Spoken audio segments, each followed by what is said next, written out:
when you inevitably experience all of these human emotions that you are bound to experience, you're going to experience loss of people. You're going to experience heartbreak. These are all part of the human experience. But when you get to those experiences that are absolutely inevitable, do you want to meet them with a level of resilience that allows you to continue on with your life? That's why we practice gratitude. Hello, everyone, and welcome back to the Thick Thighs Save Lives podcast. I'm Kelsey. Hi, guys. I'm Rachel, and welcome back. Happy 2024. I didn't get to say it like in person, so I'm saying it now. Sharing it with everyone or just me? No, didn't I say happy 2024 to you? I don't think so. Did I do my see you next year joke? No, that's not really yours. That's like the universal dad joke. Like everyone just shamelessly does. I'm like, go get your New Balances. Well, no, because our first episode of 2024 was with Kara. So because we were taking a nice week to recharge. We did. Honestly, I was like, do you feel recharged or? Well, we did re-release our Unfuck Your Brain episode with Kara, which was a really great one to start the new year with, because I think that when we get into kind of starting a new thing or a new, mindset shift, a new habits, whatever, we get into it. It's important to recognize what are some of the barriers that come with starting anything new or adjusting your mindset. And I think the Unfuck Your Brain episode did a really nice job of looking at how we came to kind of think about some of the things that how we feel in this world, how our interactions go, how, some of our feelings around health and fitness, self-worth, how women interact with the world, and how that is really just in the air that you breathe, and, how you have experienced the world thus far, and ways that we can just notice and adjust that.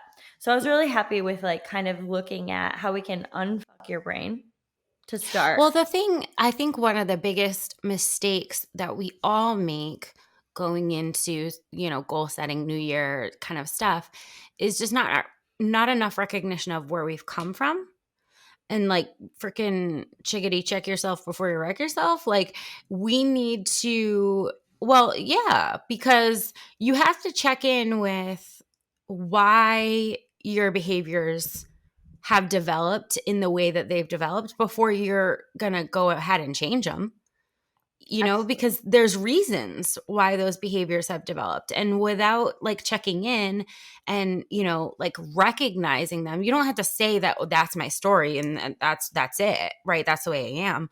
But you do have to understand, some of the traumas, some of the societal norms, all of the things that have gone into these behaviors, and then say okay, and this is how I want to do moving forward. And so, unfucking your brain, I think, is step one to making any kind of change. And that's why I really like that we let off with that one. But also, I didn't get to say happy 2024 to my friends yet. So I'm saying happy 2024 to you, friends. I love you. The last time I saw you was last year. Get it? Get it? Put your New Balances on. All right. So today's episode, I love this also to start the new year because we are unfucking our brain, and then we are moving towards a space of letting go of what we talked about in the movement calendar episode was just moving away from all the things I'm going to get rid of and actually thinking about addition to your life and what all of the things that you want to add to your life and how that in turn will get rid of the things that you don't want anyways, right? Because there's only rooms for so much. It's just a pie. So the episode that we have put together for you today, namely Kelsey, is focusing on gratitude. And I think it's such a good way to start any year, any day, any hour. And also, it's something that I really, I really need some work. Need some work. So, what kind of inspired this episode for me when thinking about gratitude was there was a lot of some of the messaging that I was exposed to going into the new year were a lot of people reflecting on um, either trauma or negative experiences of 2023, or really kind of like hyper focusing on the story that's been built thus far, and kind of feeling some down, like some shame, doubt, and just kind of negative feelings surrounding, what either their past years or 2023 has looked like for them. And I kept seeing a lot of these either posts or just experiences with people that I've been interacting with that had a lot of focus on what went wrong for them and what was happening to them in their lives, and what they didn't have. And although those experiences are always very real, it's important to acknowledge why we hyper focus on those experiences, and that there is science behind why we do that. And it's to preserve us. It's to protect us, because we're going to talk about how some neural pathways in the brain and how that develops and how that can continue to manifest. Once you start lighting up some neural pathways, you continue along that route, and this is just brain science that has been proven over and over. So if you have taken a route where you are hyper focusing on a story where you are the victim, or you are you don't have things to be grateful for, or this is how things have always gone for you, you will continue down that path until we start to introduce some neural pathways. And I think the thing about gratitude that's so interesting to me is that we tend to have this idea that some people are born with it and some people aren't, which is just, that's riddled through a lot of the experiences that we've had when it comes to developing something. Either you're born with muscles or you're not, or you're born with a positive attitude or you're not. And what's been proven over and over is that this isn't the case at all. No one is born with more like geared towards just being grateful and like just wake up and they're like, I'm just grateful for this life. And the other big flaw in the kind of like grateful attitude is that once I get some things or some people to be grateful for, then I will practice gratitude. And I think that's the biggest lie out there, because we're always waiting for this thing that we think is going to happen, that therefore then we can be grateful because our life looks in this way. And that's just been, you can look at it with like rock stars, people with a lot of money, status, professional athletes. And you can look at this in any realm. There is no thing, no person, no amount of money or status that comes with the ability to be grateful for what you have. That's such an important realization, and also one that I feel like is so relevant moving into a new year, because sometimes we tend to get focused on the goal setting and the thought around the goal that it will bring with it. With me losing 20 pounds will come my best life. With me, getting this job promotion will come, all of the things that I've always dreamed of having. And, I get it, because I get the need to look forward to something, right? That's why we like plan vacations. That's why because like the need. And I think the other really important thing that you brought up, and I just want to hit it on one more time, is that it is in fact easier and more comfortable for the brain to focus on the things it doesn't have, right? It's designed to do that. And I want to put that out there because I know a lot of people struggle with like this self-loathing of like, I just feel like I tend towards being a negative person, or I tend to see things that I don't have, or this kind of thing. And it's a very self-loathing thing because they're like, I don't want to be that way. And why do I do that? Why am I not more grateful for the things I have? And that's like a whole ass thing. It's like, if you understand a little bit more about brain chemistry and about the fact that the brain is leading you in that way anyways, and it's like you have to like actively fight to not go down that route. I just feel like it allows you to have a little more slack, to be like, oh, okay, that's just like a human behavior that I'm exhibiting. And that, just like many of the other human behaviors, I need to be actively present, focusing on like not going down that easy, comfortable path for my brain where it wants to go, evolutionary, like, science. And then just saying like, but it's okay if I sometimes do that because like, hey, it's understandable. It's not like I'm like a shit person. Like it's just my brain like wants to do that. Yeah, well, it's this seesaw, especially with some kind of like type A personalities or people who are more geared towards goal setting. It's an easier thing for them to wrap their head around, to say like, well, I'm setting these goals, I'm trying to get to them, and I'm just motivated, and I'm working towards these things. So it's kind of like takes you out of the present and constantly pushes you into the future, which we know that type of futuristic thinking is a breeding ground for anxiety.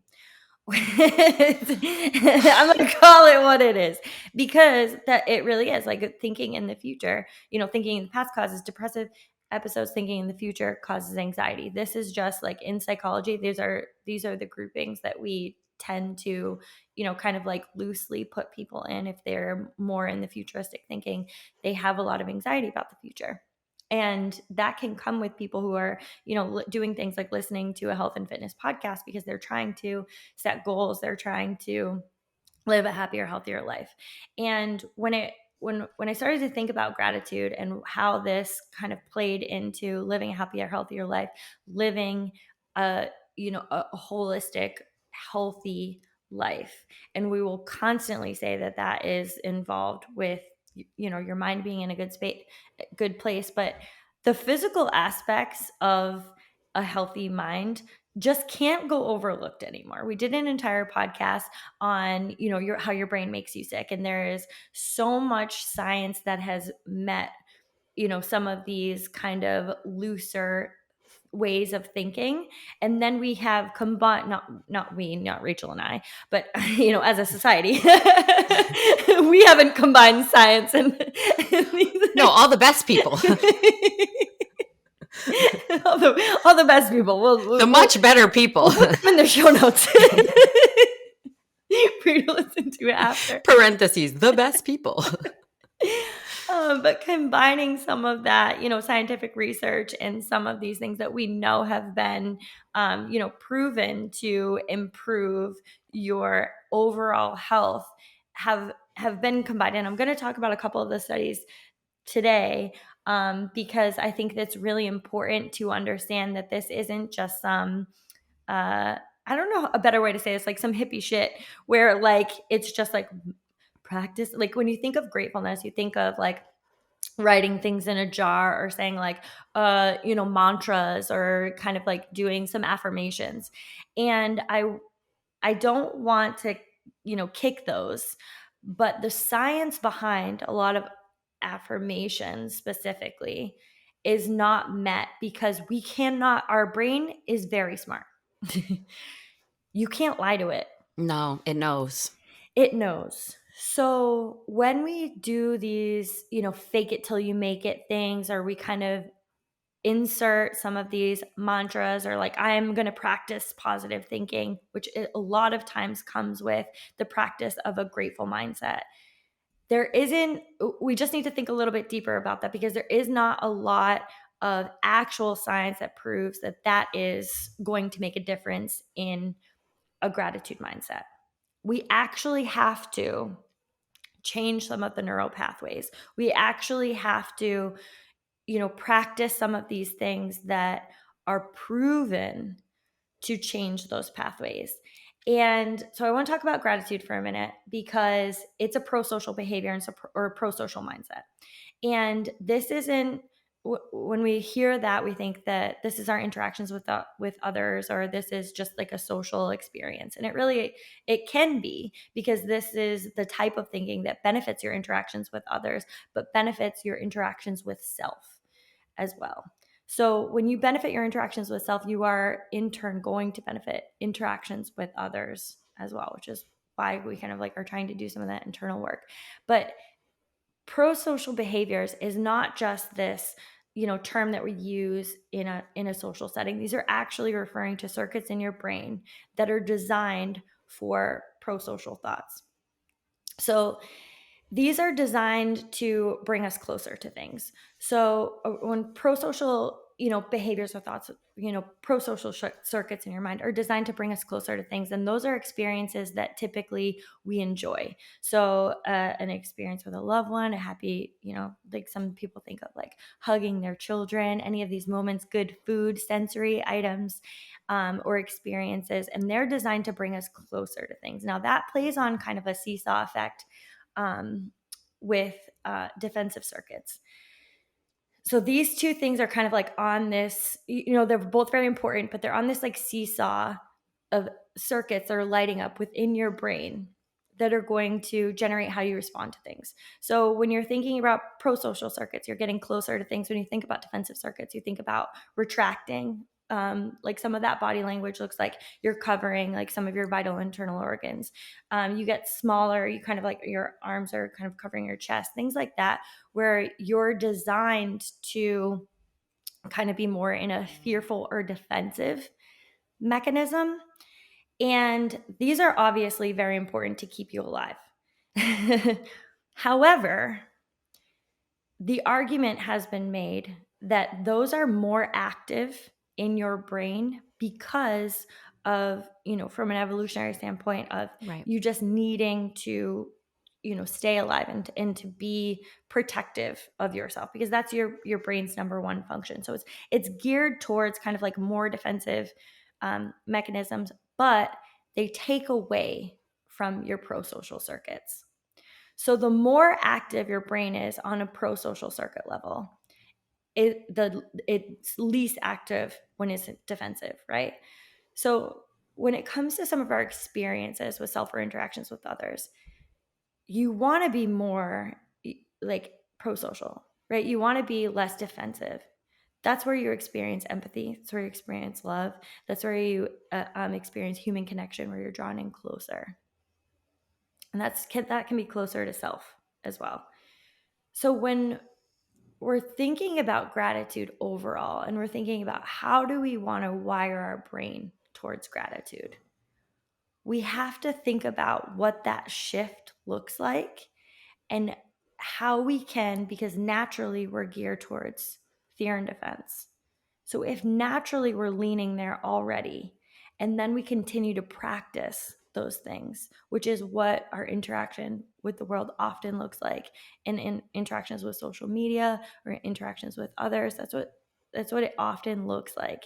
And we're already leaning in that direction. Of course, that's going to be more relevant in our lives. And our brain circuits that are pro-social are going to, like for lack of a better term, they're not going to be as strong. Well, the best way I've heard about neural pathways being sort of described for a layman is like, think of it like paths in the woods. Yeah. Right? Like the more you take a path in the woods, the more the easier it is to take that path, because you're stomping down, all of the things that are in your way. And so the path becomes clearer and it's faster. And when you're looking, I almost think of it like when you're looking at two pathways that are potentials in the woods, right? A crazy person takes the one that's all overgrown and is going to be extremely difficult to get through, right? So yeah, obviously, if we have had this evolutionary leaning, and then we've already practiced it, those pathways are super, super clear. They're easy, they're fast, they make the most sense for us. And the overgrown paths are significantly more difficult. They're going to take way longer to get through. They're not like the go-to, right? You haven't been down that path a million times before. So it takes a lot of work. You got to get like a machete and start hacking it Yes. out. Well, yeah, that's exactly what it is, because like your circuits are just like, they're going to light up in your brain. Like, we don't have the ability to override. We're not a computer where we just like override those experiences. And they would just say like, no, pro social circuits, we want you to light up now. That's not how that works. That'd be And cool. that's why I think that this, neuroscience and kind of like the guru aspect have come to a head with some of these discussions, because some of the gurus, and I'm not kicking this at all, but some of the gurus have just said like, we'll just, practice gratefulness and fake it till you make it, start your affirmations. And I'm not kicking that, but when a mindset has been geared towards lighting up all of the defensive mechanisms immediately, that's what's going to fire right away. And that's why I think focusing on and developing a grateful mindset practice is such an important part of, our overall health and wellness routine, and how something we can add into our lives, because we have to actively get these neural pathways to start to light up. We have to really put the focus in that area, that we're going to say like, I'm going to rewrite some of these things. I'm going to start hacking away at that path for our pro-social circuits to shift towards to just lighting up more frequently. And if you're not already sold on the benefits of this, I'm just going to tell you one more thing.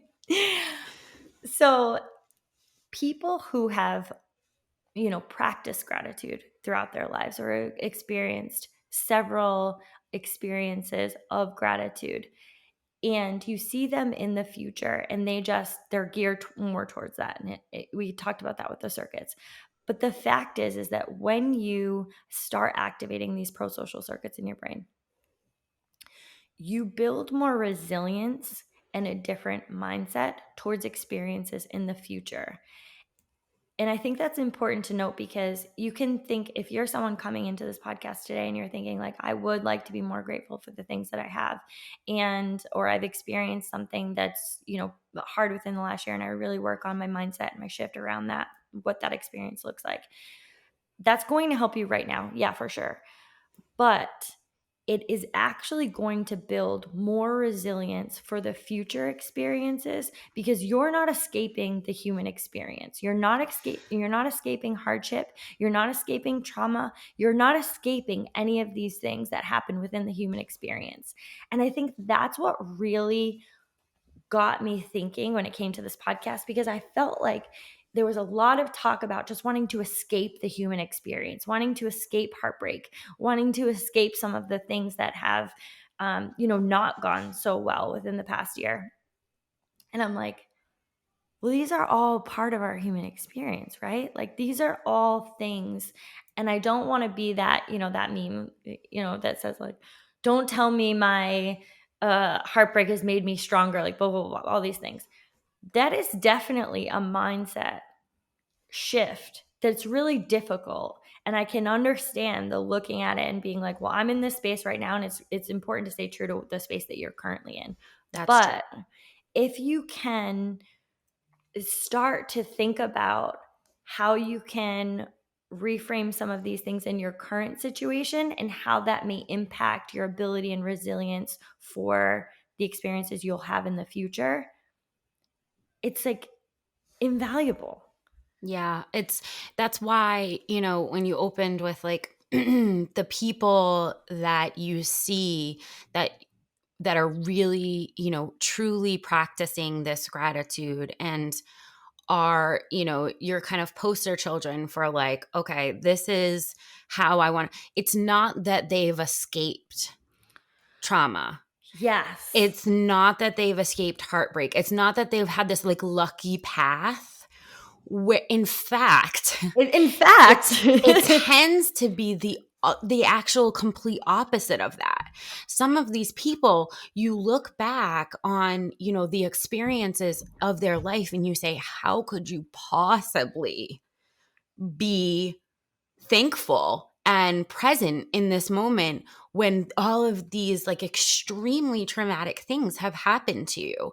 And it's a hard thing to wrap your mind around, but like the fact is those things are going to happen no matter what, in varying degrees, in varying stages of your life, and they're coming. So like that's hard for me as a person who is the future teller. And I have a very difficult time being present in the actual moment because I'm way too busy worrying about what is coming.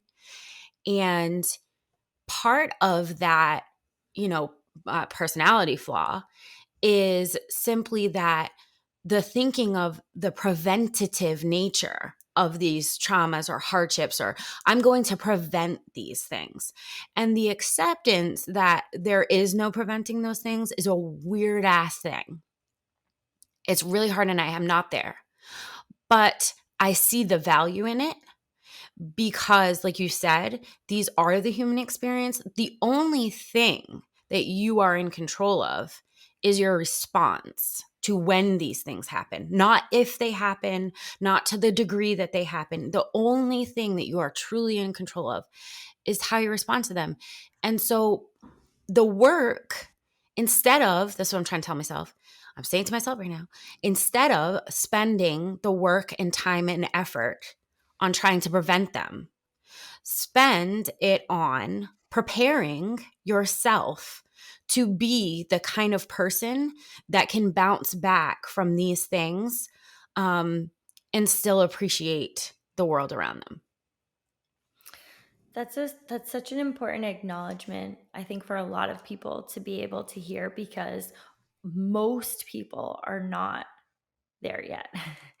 They're not in a place where they can acknowledge, or they can be like, well, I am just prepared for I'm preparing within myself, and I'm not hyper focusing on preparations, the fear around what could There's so happen much in fear. preparing. Yeah, it's led by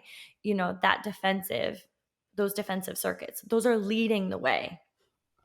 That's fear, that's preparation, that's all leading the way, and we're very much geared towards that. And I think you said something really important there, that some of the people that have experienced or have developed the most genuine gratitude mindset, and I'm going to talk about this in a bit, because one of the studies that I dove into and just like was leading the way was on Holocaust survivors, and the level of gratitude that they had shown during their storytelling experiences, and the ability, the study, I'm going to just jump right into it. The study was how to elicit some of those some of those circuits, how to light those up in some of the brains of the participants. And storytelling is a very important part of our brain chemistry. We know that we're always seeking different types of storytelling, and that's how we connect with others. So, and that you can see that in all the like the shows that you watch, your experiences with when we're reading, what you look forward to online, all of those things. We're looking for storytelling. And that's not a mystery, because your brain is very much wired for storytelling.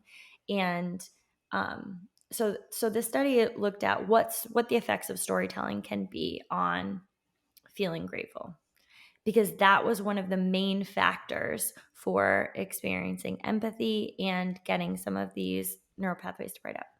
So the study looked at, and it brought in different participants and just exposed them to Holocaust storytelling geared around being grateful. So these Holocaust survivors were telling stories about experiences where someone showed them some type of kindness, great gifts, they gave them shelter, they saved their lives in a lot of ways during these really horrible, difficult times. And their storytelling for how grateful they were for these human experiences and interactions was so powerful that the participants experience, their brain chemist, their neural pathways lit up in in the pro-social way. They were experiencing gratitude through the storytelling of Holocaust survivors. That wasn't even their story. They were just hearing the gratitude, hearing the human experience, the kindness being shown towards other people. And they were empathizing with, the entire story. And that led them to, and they were watching their brain chemistry in this study, right? That's like, it's basically like a helmet that has a bunch of electrodes on it, like watching which circuits are lighting up. And they're seeing those pro-social circuits light up repeatedly when experiencing some of the storytelling. And I thought that was such an interesting thing, because sometimes when we think about gratitude, we think this has to happen to us, right? I have to think about just like the experience of gratitude in my life, and it has to be so individualized in order for me to practice this, type of, pro-social circuits. In order for me to rewrite these pathways, I have to experience this. And that's really, it's an important part, but it actually proved to not be the one.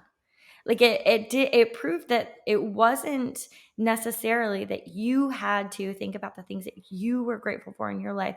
You had to experience a gratitude storytelling. You had to experience those types of emotions. And that's where it becomes genuine gratitude experiences first force, where we think Right. about some of those, the guru things where we say like, I am grateful for the things that are in life. If you're not genuinely feeling that way, like it's just a lie, and your brain just dismisses the lie and says like, you're Yep. just lying to me. But when you are actually immersed in some of those emotional experiences of gratitude, and you see how people have overcome adversity and have helped others, and you watch that interaction, that actually is more powerful for you. Which is so interesting too, because there, in this study, when you're thinking about the backdrop of it, and you can't not think about the backdrop, right? Because like this is one of the most horrific things the human race has ever Genocide. done Mm-hmm. to each other. Like this is, I mean, this traditionally, when we think of the most negative human experience, we put this on the list, right? And so with the backdrop of that, to be experiencing something so on the opposite scale of that, it just reminds you that it's not necessarily the experience itself. It's not the level of trauma, which arguably could not have been higher for those storytellers. And there's no way to ignore that when you're listening, right? To not say, I cannot, like, I'm empathizing with all of the horrible things that have happened, but still that wasn't the part of the brain that activated. It could have, but it didn't. And I think that's a really important point when it comes to like you said earlier, about that it's not necessarily about the things that you have, the things that you've accomplished, the things that are in front of you. It's not like that, because no matter what, there's always two choices. Even in the face of a genocide, you can choose, you know what I mean. Mm-hmm. Mm-hmm. You can activate, you're not actively making this choice, right? This is your brain, and we can't tell it what to do. But you can activate pro-social neurons in the most horrible of circumstances. And so like that is just proof right there. And I love that you said, you know, that this was a secondary thing, because again, I mean, the amount of times that I will just say, you are what you consume. You are the five people around you. Like these things, being surrounded by people who are actively lighting up these pathways in your brain by second hand, right? Just by being around them, freaking osmosis, man. just being around them is making you grateful and lighting up pro-social neurons in your brain. It's like, if that doesn't show you how important it is to surround yourself with content that reflects the kind of person you want to be, with people that reflect the kind of person you want to be, I mean, it's so important. And that was what drew me to kind of, I wanted to make up our own, gratefulness formula out there with just like all of this information, all of this like psychological information, all of these looking at neuroscience, looking at some of the gurus' thoughts, like looking at all of these things and come up with our own formula. And something that I genuinely could not ignore was exactly that. It was, we make choices on what we consume. We make choices around who we are around all the time, how we interact with those people, and noticing what those interactions look like and the type of people. Are you around people that are genuinely, experiencing some level of gratefulness, that are that are feeding that for you, or that are constantly looking at some of the negative aspects of life or complaining, or you know what I mean? Like it's just very important, and it comes to what you're consuming as well. Is your algorithm filled with these ideas that everything is so horrible, the world is so horrible, people are so horrible? And that, I think, is something that is particularly relevant within the time that we're in. Oh, If so hard. It's we are, so hard to filter out messages of that people aren't so horrible. Like, yes, and we're looking for proof of that, right? Like we're oh, looking for proof that people are horrible, and that will continue to, build amongst itself. And we see it in the news, we see it in content, because anything that is kind of um, shock and awe value, yeah, it's inflammatory and that's and clickbait. we're already geared towards that, right? So Right, we're right. already, those fearful sides, those defensive mechanisms, those circuits are already lighting up in our brain. Then we see something that confirms that, and we're like, oh, I'm going to go deep into that too. It's confirming all of that, but we're just snowballing the same thing that we're already geared towards. You already have your defensive mechanisms, you already have your levels of fear. What is it that you need to build to counteract that seesaw?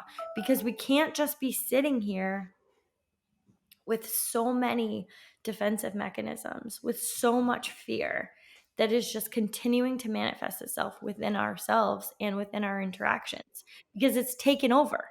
Well, we are sitting collectively, we are sitting on that immensely imbalanced seesaw. Yes. And that is, and we see the results in mental health studies and everything surrounding the mental health of people in the world currently right now supports the fact that we have an extreme imbalance.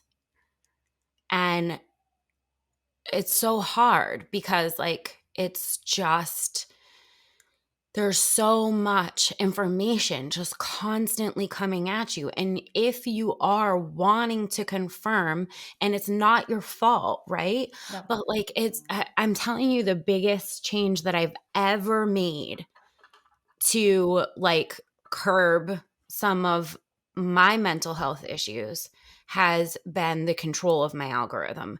The actual, not passively doing anything. There is nothing on my phone that I'm doing that is passive, because when I go to passive mode, I go to I turn off my ability to be thinking about what I want to be consuming, and I'm just like, well, I'll just consume whatever is on here, whatever is interesting. I know where that's going.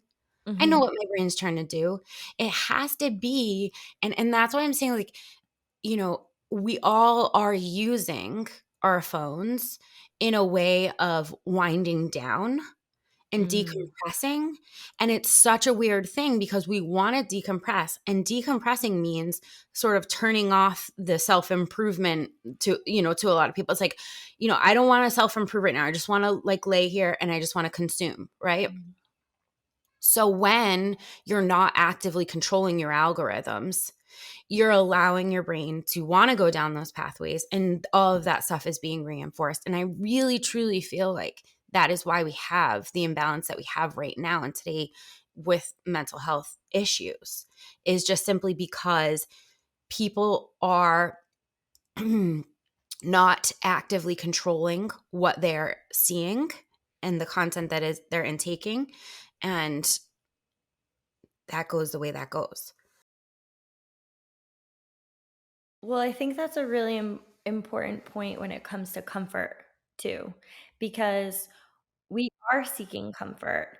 And I've, we've mentioned this in the past in another podcast, but, destructive behaviors that are practiced frequently provide comfort because we know the outcome for them. And they're constantly reinforced in our brain. And if we know what to expect, that is comforting.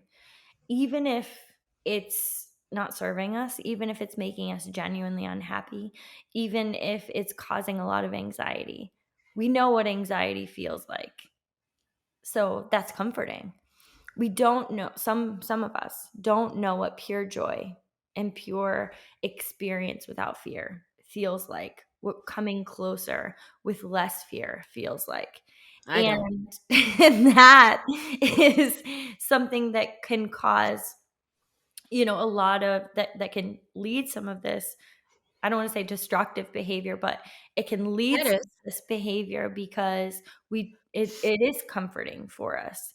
And one of the things that I wanted to say about when it comes to, leading those experiences, and when it comes to, the pro-social circuits and how we experience some of those things, the more we practice some of those pro-social circuits, the more they light up, the closer we get to things, but the more we experience things like joy and laughter, and we have some of those just like secondary experiences when we like a sensory experiences, they're heightened when we're practicing some of those pro-social circuits. So when you think about people who just have this like easy to laughter, right? Like you just think about who they are as a person, they're like quick to laughter and they're quick to experience like some type of joy that seems very genuine.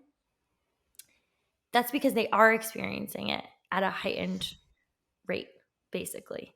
They are experiencing those sensory things, and they're closer to that experience because those circuits are lighting up easier. They're practiced, they're getting closer to themselves and to other people. Like that's not just a perception, that's genuine, that is actually happening. Like, why is this person so quick to happiness, or why are they so quick to laugh, or why are they so so easily comforted by soft things or constantly looking for those? They are getting a heightened experience from those sensory things than those of us who are sitting on more of a defensive and fearful circuit. And it's the same way the other way, too. Yes. You're experiencing heightened levels of fear when you are constantly activating the defensive circuits. So, like, there's fear, and then there's like fear on crack. And then Yeah. and that's what there's joy, and then there's like joy on crack. Like, it's like these things, the more practiced these things are, the easier they are for you, and the more heightened the response is.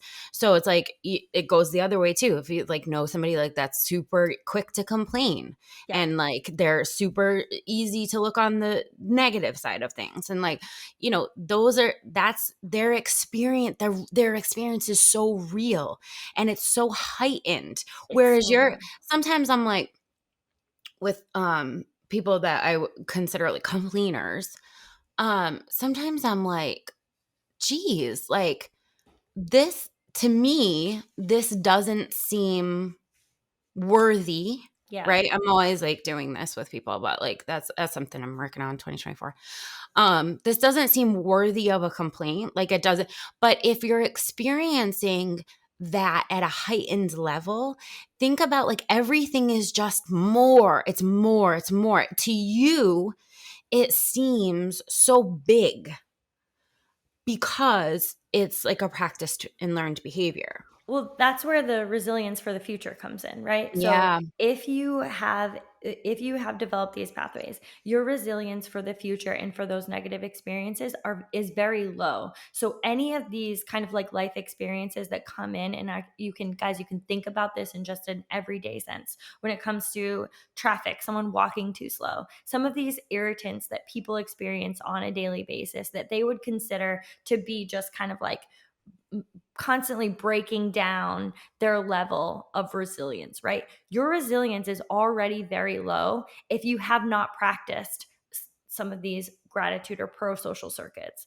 If you haven't developed a gratitude practice that has been effective in providing resilience for the future, when you inevitably experience all of these human emotions that you are bound to experience when you're going to experience some type of heartbreak or loss, or and like you are going to experience death in your life, you're going to experience loss of people, you're going to experience heartbreak, these are all part of the human experience. But when you get to those experiences that are absolutely inevitable, do you want to meet them with a level of resilience that allows you to continue on with your life? That's why we practice gratitude, because we want to be able to meet those experiences with a level of resilience that we can continue to live our lives, and that they will not break us down to the point where we are just in this, negative mindset where everything is bad. Well, it's the big things, right? And it's the little things too. Yeah. It's the people walking slow, it's the spilling your coffee and it completely ruining your day. It's the flat tire, making you have a bad week. These are also how you meet those things is sort of equally important because those small experiences are making up. That's the meat of Yes. what's making up your life. And so those small experiences being constantly, something that is breaking you down with that low level of resiliency is, yeah, it's the big things and the small things. It gives and gives and gives.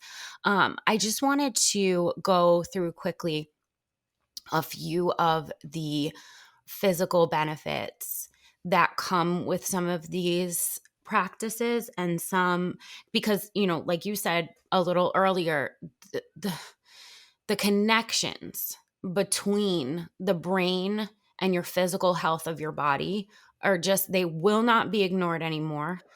They won't be ignored. Like the biggest way that you can say this is if you have a thought that, or an experience or a thought that makes you nervous or fearful, what does your heart rate do?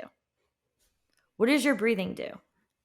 Those are physical responses to a psychological thought. Like it's not arguable.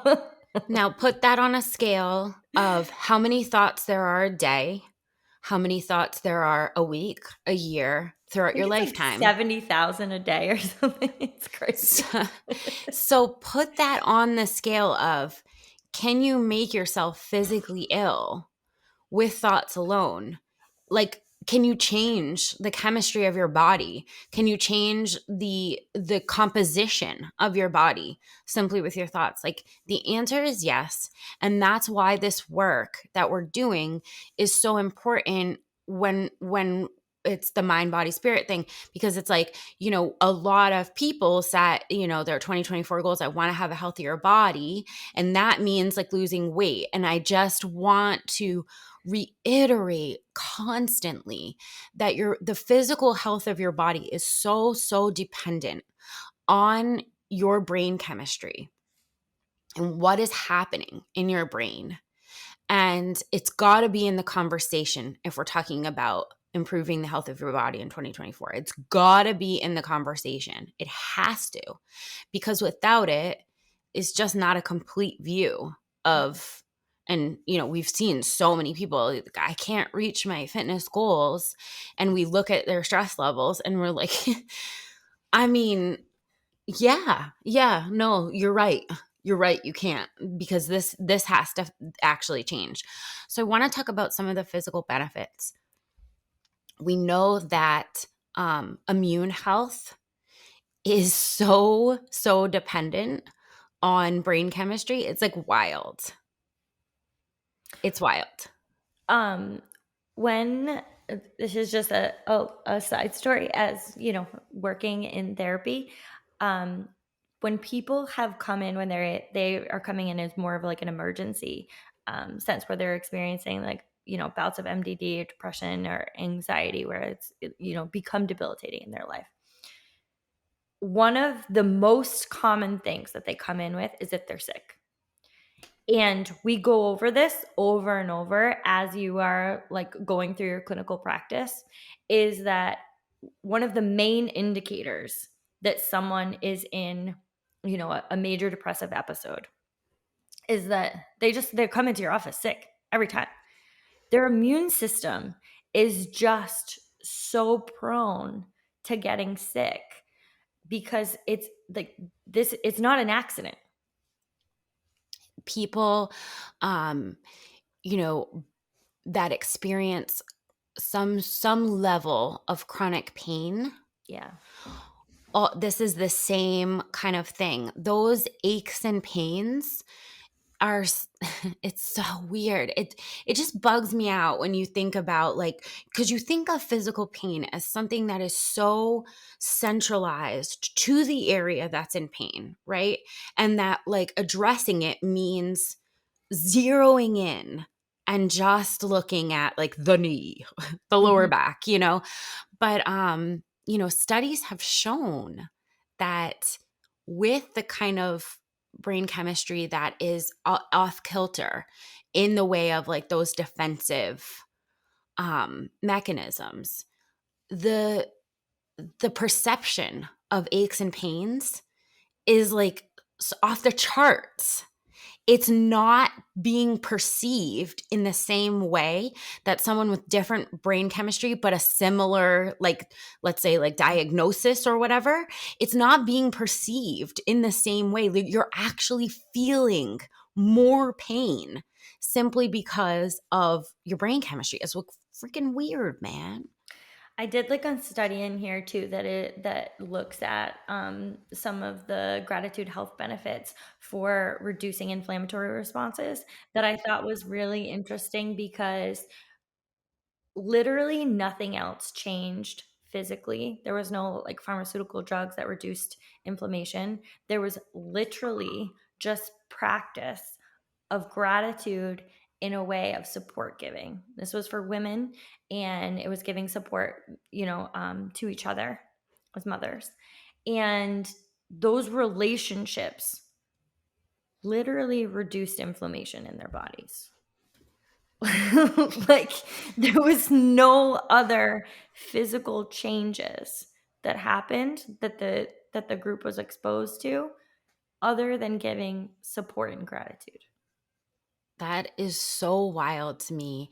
And like the levels of inflammation and that the connections to chronic pain and chronic disease Well, people, is you know, inflammation is everything. Like it's inflammation throughout your everything. body is everything. You got inflammation in your brain, in your joints. You know, everyone thinks about like, you know, when their stomach is bloated and inflammatory, all of these things. Like um, anti-inflammatories are the most used drug out there. And when we think about what are some of the things that we can do to reduce inflammation in our body, gratitude isn't number one on anyone's list. It's like No. ibuprofen. You know? It's like, well, I'll just take some ibuprofen. But the reality is, overall reducing inflammation in your body can be done with practicing gratitude. Like This is my opinion. a freaking great friendship like Yes. reduces inflammation in your body. And that's the giving and getting, right? Yes. Because I think that like a lot of people get stuck on the fact of like, you know, what a good friend can give to them and like what they need from a good friend and but like your body and your brain respond also to what you're giving. And like you get hits of dopamine from just simply like you supporting someone, even if they don't reciprocate.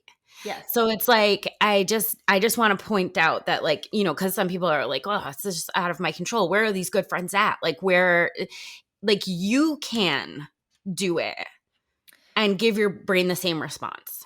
People experienced pro-social circuits for gratitude when it came to writing and hearing a letter written to like a coworker. Was in one of the studies that they just heard someone read to the coworker what the gratitude that they had for them in their lives, and people listening to that, their circuits lit up.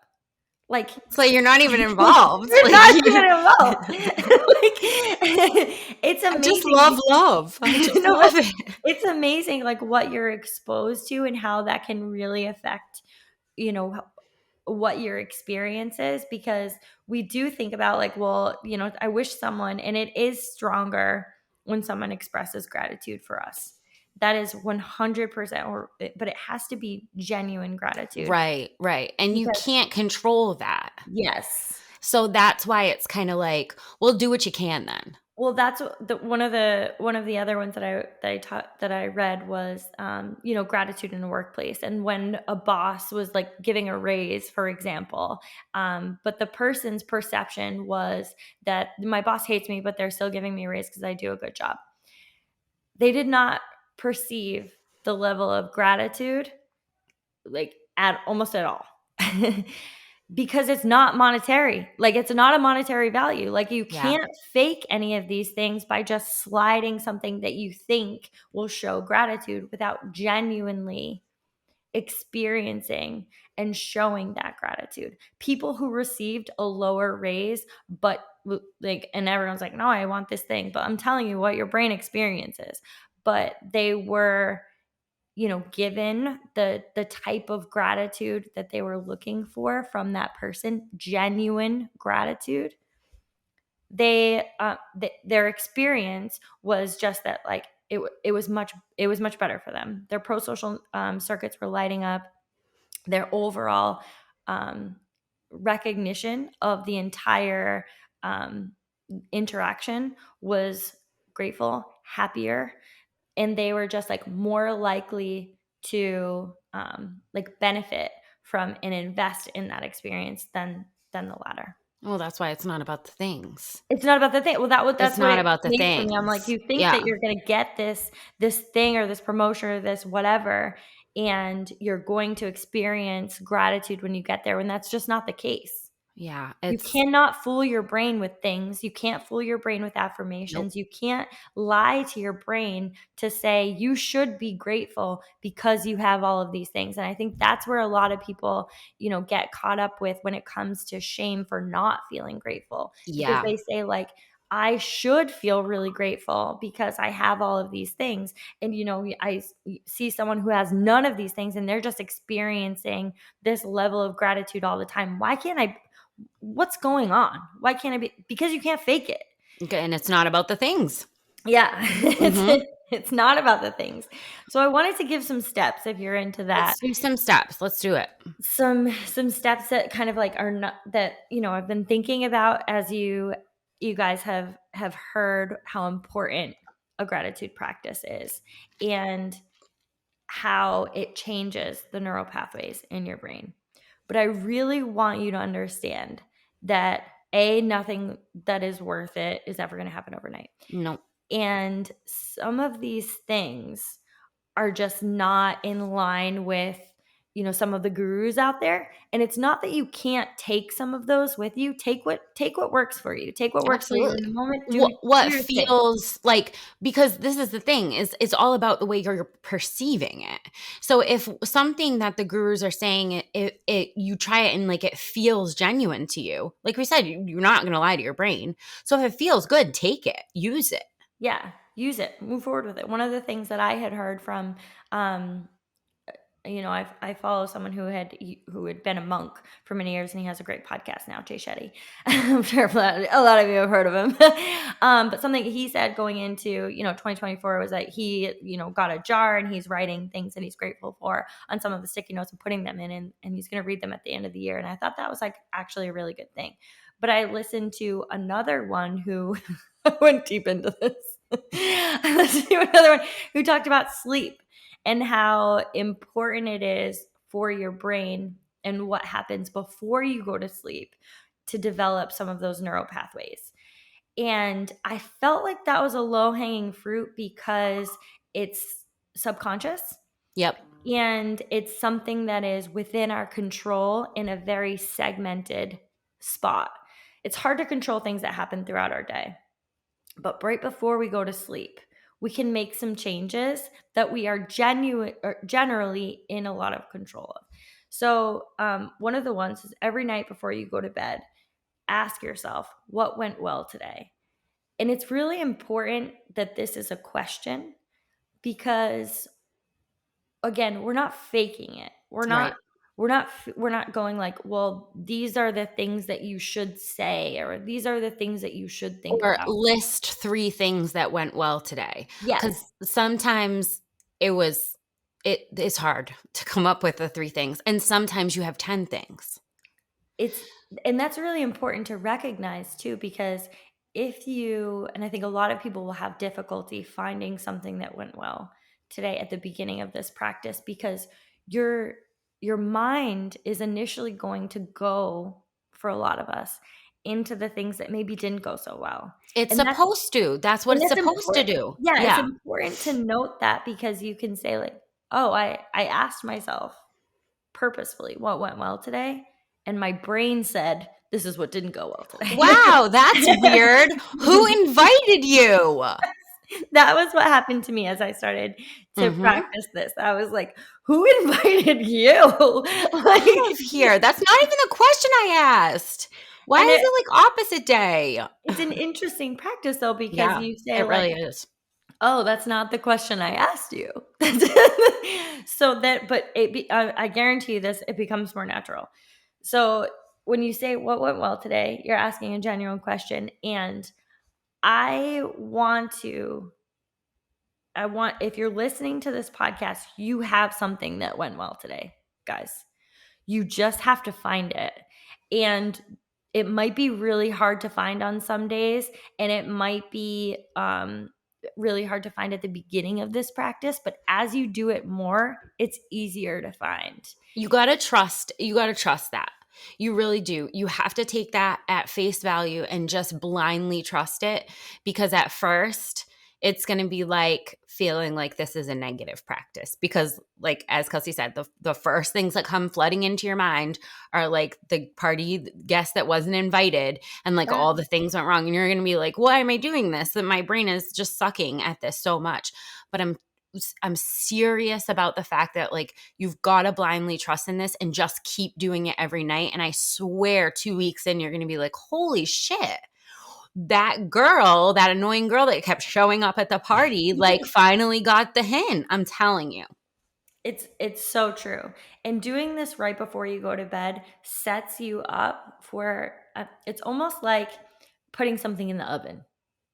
Or like marinating. You know what I mean? Mm-hmm. When you think about something that went well today, just before you go to bed, you have a million thoughts. People think you don't dream. You definitely dream, but you have things that are happening in your brain as you're sleeping. And if you end, what a lot of people are doing is they're scrolling at the end, whatever's in your algorithm is fearful and damaging. And then you go to sleep and you let that marinate. And then you Ooh. wake up the next day and wonder why you're not grateful. It's so true. Of Yeah. course you're not. Of Oh course you're my not. You God. just marinated fear for 8 Yeah. hours. I mean, Like, I am so guilty of this. It's just like you said, rounding up the day and thinking of all the things that I did not accomplish. That's yes. type A on a in a nutshell, all the things I didn't accomplish, all of the weird interactions that I had that I'm like regretful about. I shouldn't have said that. I should have said this. It's like, that's where we come to just like marinate in self-loathing right before bed. And it's like, why am I such a self-loather? Why am I waking up at 3 a.m.? Like, everyone who has experienced this, Hello. like, no understands it. Like, if you're the type of person who wakes up at 3 a.m., you're like, I don't know why I'm thinking about that right now. Like, no? Are you sure you don't know why? You don't know why? Like, what'd you think about before you went to bed? Oh man, I feel attacked. Number 2 is, as we mentioned earlier, you cannot always, yeah, okay, you can never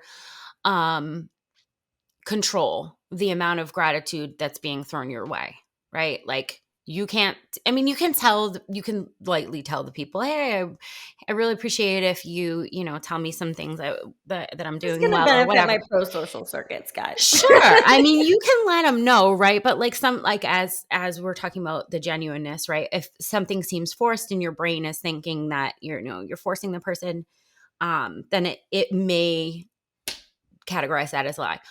But what you are in control of is showing gratitude for others. And we've said, although it's not as strong, it is a powerful practice in lighting up those circuits in your brain. So go ahead and pay it forward. And you know what? Here's the thing. Whatever you're doing, it just comes back, right? We know this. We know this.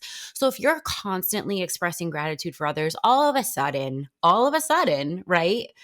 It's going to come back around and you're going to notice more people expressing gratitude for you. So take the wheel on that one and use that as your step number 2. 100%. The other thing with that too is like, not only are you getting, some benefits neurologically from that, but what you put out into your relationships is so important to what you get back. And a lot of times we pick apart what we're not getting out of a relationship, and like what we're like, focusing on some of the negatives with some of the What's people missing? around us, what's missing. Mm-hmm. But we're less likely to look at, what are we putting in? What are we hoping to build in there? How are we practicing that within ourselves? And I think that's such an important part, because I know I've been guilty of this for sure. It's like, I'm not getting this out of this relationship. And I'm like, are you doing it? Like, are you putting that out there?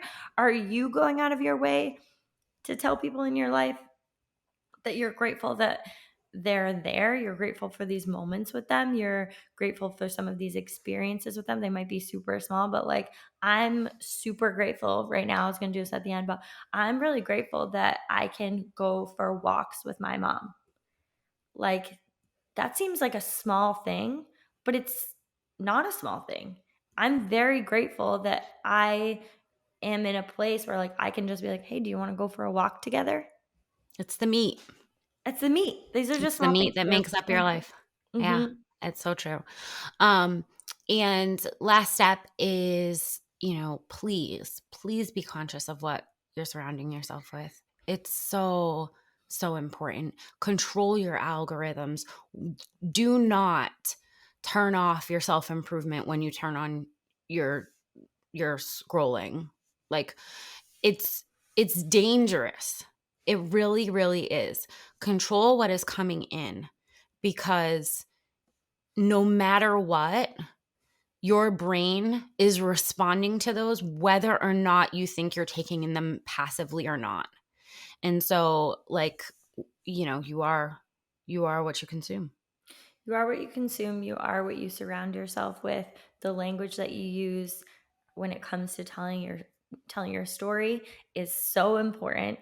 And like, if you haven't picked up on the storytelling aspect of gratitude being a major part of this, I hope that you will, by me just circling back to it, because when we're continuing to tell our story in a way that we are not focusing on how, what are some of the things that we can be grateful. This is why I'm fearful. This is why I act this way. This is why blah, blah, blah, blah, blah, is something that is very natural for us. but gearing towards the side of gratitude, toward the side that we can start to look at some of the things that we've gained in some of our experiences and what we can be grateful for is going to give you more resilience for the human experience for the future. Oh, I just love it. I am hoping that this deep dive has really given you some things to think about. It's just some food for thought, and what you can take and bring from this with you into the new year is just going to hugely benefit you in the way of awareness of what your brain is doing and how important it is to your overall health. So we hope this has been helpful.